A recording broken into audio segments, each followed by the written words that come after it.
So after the Lakers' second preseason game tonight, guys, I want to talk to you guys about an interesting point, man. I hope you guys enjoy the new POV or the new background or whatever. But man, the Lakers just had their second preseason game against the Golden State Warriors, and there's one player that I really want to talk about because I think this guy has a legitimate chance to be in the starting five for the Lakers team. This whole entire offseason, people have been questioning like why is he doing this and why is he doing that in the gym when he's been doing off-season workouts and things of that nature. But in my opinion, like when you see this guy, and the guy I'm talking about, guys, is Jared Vanderbilt. We're talking about Jared Vanderbilt in today's video. I really do believe that he has a legitimate shot of being in this starting five for this Lakers team. This team needs a guy that can defend on the perimeter, give you energy, make the hustle plays, do the dirty work. And with the things that he's been working on in the offseason so far this year, adding that three-point shot and being more consistent from the three-point line. We don't need this guy to shoot 40% from the three-point line, but if he can shoot 35, 36%, kind of like he was serviceable from the three-point line, like the year we traded for Vanderbilt when he came over with Malik Beasley and D'Angelo Russell and those guys, he was able to like consistently knock down some corner threes. And in the last couple of seasons, he just has not been able to do that. But just in general, man, like if he can do that and bring the things that he brings defensively to this team, we have something. We have something in this with this team. We already have some in general. I think this team is definitely a playoff team. And if things work the right way, like I think they will, with DeAndre Ayton and Marcus Smart and some of the other guys, it's gonna be rotational players. I think this team is a playoff team. And if you can have Jared Vanderbilt playing at an elite level when it comes to just being a lockdown defender on the perimeter and making it tough on other perimeter players, he's going to be back at his original position of guarding guys on the perimeter this year and not being a backup center because we really didn't have no centers last season. He was playing the five and he was playing down low and stuff like that.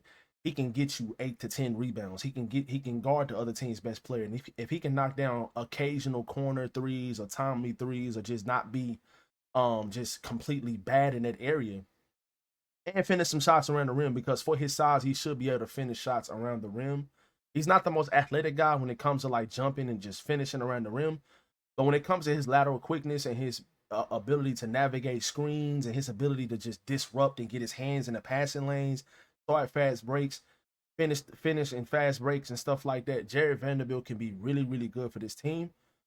And from what he's shown so far these first two preseason games, I love it. I mean, like this was the first offseason in a couple years that he has not had to rehab an injury or work on this because he's been injured the last season or get surgery and like come back with like a month or two into the season. Like he's been able to work on his game the entire offseason. And this is the reason why I really do believe Jerry Vanderbilt is having such a good at least these first two preseason games, he's looked so fluid and so like he looks like he's in mid-season form defensively. He's chasing guys around screens. He was taking the ball away from Steph Curry tonight. He was in the passing lanes. He was getting hustle plays like offensive rebounds and tip-ins and stuff like that. We don't need a lot of scoring in our starting lineup. We don't need a lot of scoring. We have Austin Reeves, Luka, LeBron, and DeAndre Ayton, who I also like what he brought to the team tonight as well. But we're talking about Jared Vanderbilt, man, and I'm absolutely loving what I am seeing from Jared Vanderbilt so far this offseason. Now, if he's in your starting lineup, you have superstar player in Luka Doncic, a top three, top five player in the league. You have an All NBA player still in LeBron James, who's going to give you anywhere from 22 to 25 points a game. Austin Reeves is going to give you 17 to 18 points a game minimum, and he's going to give you elite playmaking. And Austin is he's not as a bad defender. A lot of people point him out to be. Austin tries on defense. He's not a great defender, but he's not bad. He's not going to be to the point he's getting picked on, especially as the third option. But you have three elite playmakers and got shot creators that can create for themselves and create for others. So that's going to automatically give Jerry Vanderbilt a lot of catch and shoot opportunities in the corner. And like I said, his jump shot, if you compare his jump shot so far in these first two preseason games with just the fluidity of the jump shot, if you compare that to what you've seen the last couple seasons, there's been a hitch in his jump shot. It hasn't been fluid.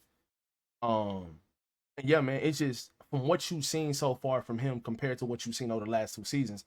And like I said, guys, I don't want to go too far with this, but my takeaways from these first 2 preseason games is how impressive Jerry Vanderbilt has looked. Like I even said it in my last video, Jerry Vanderbilt looked phenomenal in that preseason game. And it's not about scoring with Vanderbilt. It never is about scoring. It's about the perimeter defense and the little things and the things that don't show up in that stat sheet, like kind of what Draymond Green brings to the Golden State Warriors. You're not going to be judging Draymond Green off of how he scores the basketball. And that is the exact same thing with Jerry Vanderbilt. You're not going to judge Jerry Vanderbilt off the way he scores the basketball. You're going to be judging him off of the things like getting into the passing lane, getting steals, getting deflections, getting block shots, altering shots at the rim, starting fast breaks, you know, all the setting charges, all of these things, chasing guys around the perimeter, just making it extremely tough and then being just a peasant and just being annoying to the other team's best perimeter player. That's what we need on this team. Because if you look at the starting lineup, if Rui Hachimura is in the starting lineup, he's not going to be doing it. I love Rui, but I just think Rui would be better for this team off the bench. Marcus Smart would be great in that role, but he's kind of undersized when it comes to guarding other wings, even though Marcus Smart has proven over and over again in his career he can guard up. He can guard wings. He can guard some forwards in the league. He can guard those guys because of how strong he is and how great how his defensive instincts. He does that at an elite level. He's the one defensive player of the year at the guard position. There hasn't been a guy that done that in the last like 20 years. So that just goes to show for itself. But for what Jerry Vanderbilt brings at his size, at 6'9", 6'10", whatever he is, and the arm length and the vertical, I mean the lateral quickness that he brings. We seen it. When Jerry Vanderbilt was a starter for this team the year we made it to the Western Conference Finals. And what played him off the court was teams just openly leaving him open and him not being able to capitalize on the three-point line in the Western Conference Finals. In round 1 against Memphis a couple years ago when we played against the Memphis Grizzlies, Jerry Vanderbilt was great. I remember one game, I think he led the team in scoring in the first half. He had like 17 points in the first half, and that was game 3. The series was tied. This was in a crucial game, and he had that type of performance. I don't know if he had 17 in the first half or if it was 17 for the whole entire game, but it was absolutely phenomenal what he did. And I have to give him credit, bro, because that was absolutely masterful what he did in that game. If Jerry Vanderbilt can just be dependable from the three-point line, I think he should be the starter for this team. It would be a perfect fit. Like I said, you would have your lob threat, and so far what he's shown so far this preseason, a defensive presence and a rebounding and a being able to just, you know, catch the ball and picking short rolls or pick and roll, pick and pop situations and score the ball. I'm extremely excited to see how DeAndre Ayton looks when LeBron, Austin, and Luka all on the court at the same time. I'm extremely excited because he's going to get so many open looks and good opportunities to score the ball.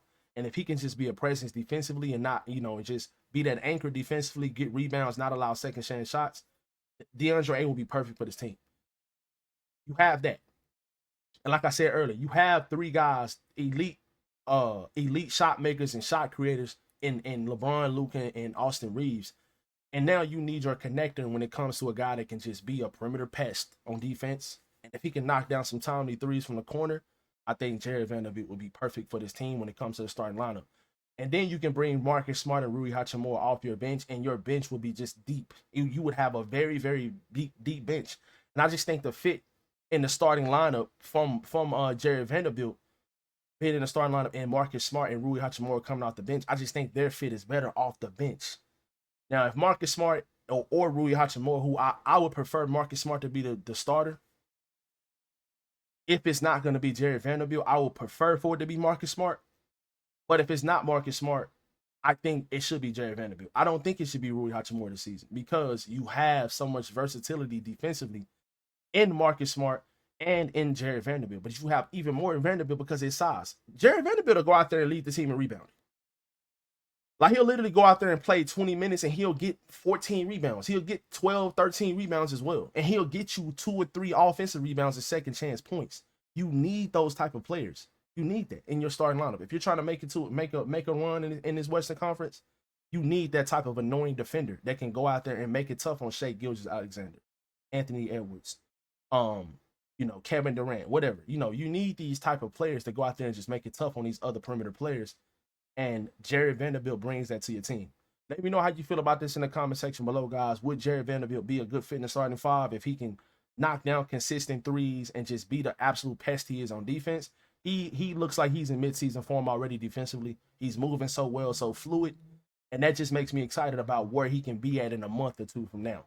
You know what I'm saying? Like, and I just think he would be great in the starting lineup. Let me know how you guys feel about it. Who should be the fifth starter? Should it be Rui Hachimura? Should it be Marcus Smart? Should it be Jared Vanderbilt? Let me know in the comment section below. Hope you guys enjoyed today's video, man. If y'all do, y'all be sure to drop a like and subscribe to the channel.